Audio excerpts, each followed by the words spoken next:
सुबह के करीब 7 बजे थे।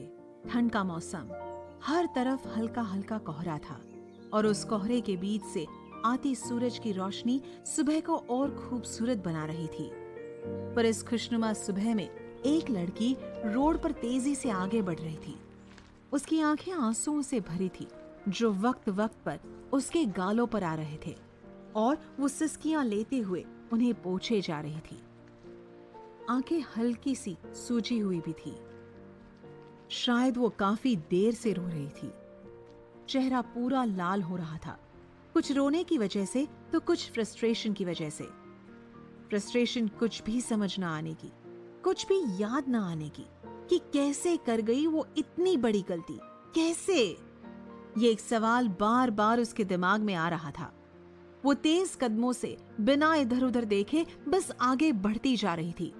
सुबह का टाइम था जिस वजह से कई लोग मॉर्निंग वॉक पर निकले थे।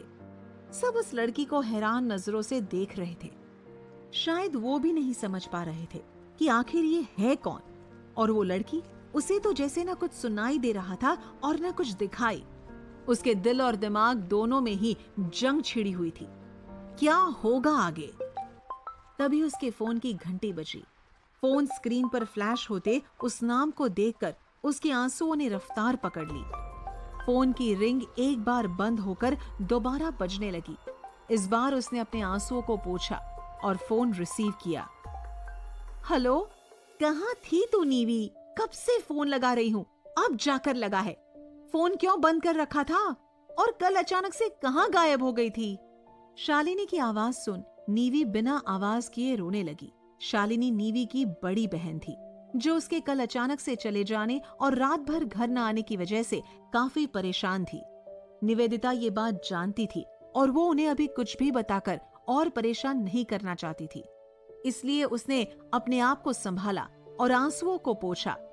शालिनी ने कोई जवाब न पाकर दोबारा पूछा, नीवी तू ठीक है ना?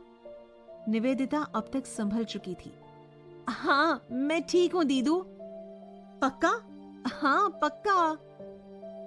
अच्छा, पर तू कल अचानक से कहाँ चली गई थी? तुझे पता है सब कितना परेशान हो गए थे। ऐसे अचानक तेरा बिना बताए चले जाना अच्छा लगता है क्या? सॉरी दीदू, वो मेरे एक फ्रेंड का एक्सीडेंट हो गया था, इस वजह से मुझे अर्जेंट जाना पड़ा। सॉरी, आपको इन्फॉर्म भी नहीं कर पाई। चल कोई बात नहीं, पर आगे से कुछ भी हो पहले बता देना मुझे या मॉम को। हाँ अच्छा, अब घर आना, मैं ऑफिस जा रही हूँ। ठीक है दीदू।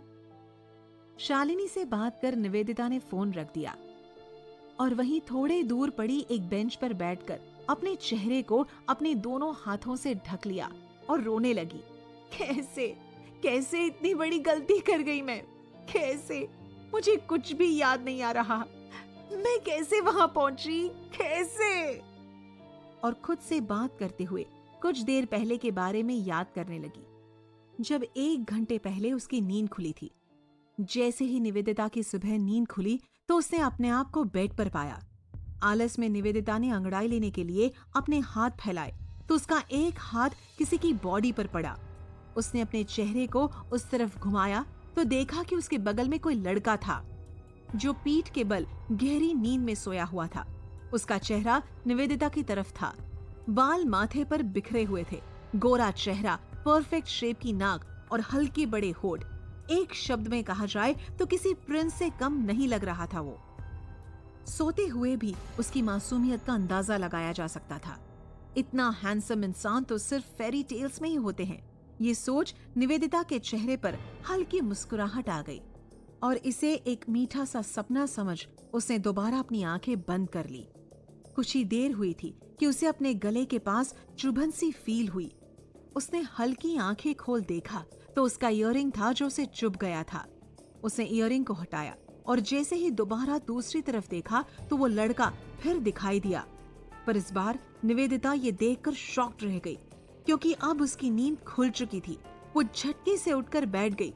बैठने की वजह से उसे अपने बदन में अजीब सा दर्द महसूस हुआ। अपने चारों ओर देखने के बाद उसे पता चला कि वो इस वक्त एक अनजान से कमरे में है। ठंड का मौसम होने के बावजूद उसके चेहरे पर पसीना आ गया। मतलब ये सपना नहीं था? ये हकीकत है। ये ध्यान आते ही उसका चेहरा डर के मारे पीला पड़ गया। उसका सारा शरीर कांप रहा था। धड़कनें अचानक ही तेज हो गई। आंखों में आंसुओं ने अपनी जगह बना ली। उसने देखा वो लड़का टेंशन फ्री शांति से सोया हुआ है। उसे समझ नहीं आ रहा था कि आखिर ये लड़का है कौन और वो यहाँ कैसे आई। वो तो फैमिली के साथ एक फैमिली के फंक्शन में गई थी, फिर यहाँ कैसे? अगले ही पल उसका ध्यान जमीन पर पड़े कपड़ों पर गया, जिनमें उसकी कुर्ती भी थी। कुर्ती को देखते ही उसने अपने आप को देखा। उसकी बॉडी पर बेड की चादर के अलावा कुछ भी नहीं था। ये देख उसको रोना आ गया। ये क्या हो गया उससे? इतनी बड़ी भूल कैसे कर गई? वो अपने चेहरे को हाथ में छुपाकर रोने लगी। उसे कुछ समझ नहीं आ रहा था, कैसे ये सब घर वालों को बताएगी। वो अपने बगल में सोए हुए लड़के को जानती तक नहीं थी, और न ये कि वो उसके पास आई कैसे। उसकी हिम्मत नहीं थी कि वो इस लड़के के उठने का इंतजार कर सके, और वहां घुटन होने लगी थी। जाने ये कौन है, उठने के बाद पता नहीं कैसे रिएक्ट करेगा। उसे यहाँ से तुरंत निकल जाना ठीक लगा, इससे पहले कि वो लड़का उठे और उससे सवाल करे जिनका जवाब शायद वो भी नहीं जानती थी। इसलिए उसे धीरे से अपने कपड़े उठाए और उन्हें पहना, दुपट्टे को जल्दी से गले में डाला और तेजी से कमरे से बाहर चली आई।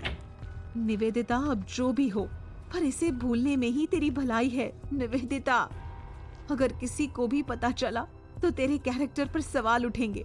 मॉम डैड की रेपुटेशन सब खराब हो जाएगा, और मुझे उस गलती की सजा भुगतनी पड़ेगी जो गलती मैंने की ही नहीं। वैसे भी जब मैं उस लड़के को नहीं जानती तो वो मुझे नहीं पहचानता होगा। इतने बड़े इंदौर में मुझे कभी नहीं ढूंढ पाएगा, और अगर कोशिश भी की तो उससे पहले मैं ये शहर छोड़ दूंगी। हाँ, यही ठीक रहेगा। मैं ये शहर छोड़कर चली जाऊंगी। कुछ साल में सब अपने आप नॉर्मल हो जाएगा। उसने अपने आंसू पोंछे और उठकर खड़ी हो गई। उसने फैसला कर लिया था कि अब वो कल रात को भूल जाएगी। वो लड़का वैसे भी उसका कोई नहीं लगता जो उसे खोजेगा। इतना सोच वो अपने घर के लिए पैदल ही निकल गई, इस बात से बेखबर कि आगे उसकी जिंदगी क्या मोड़ लेने वाली है।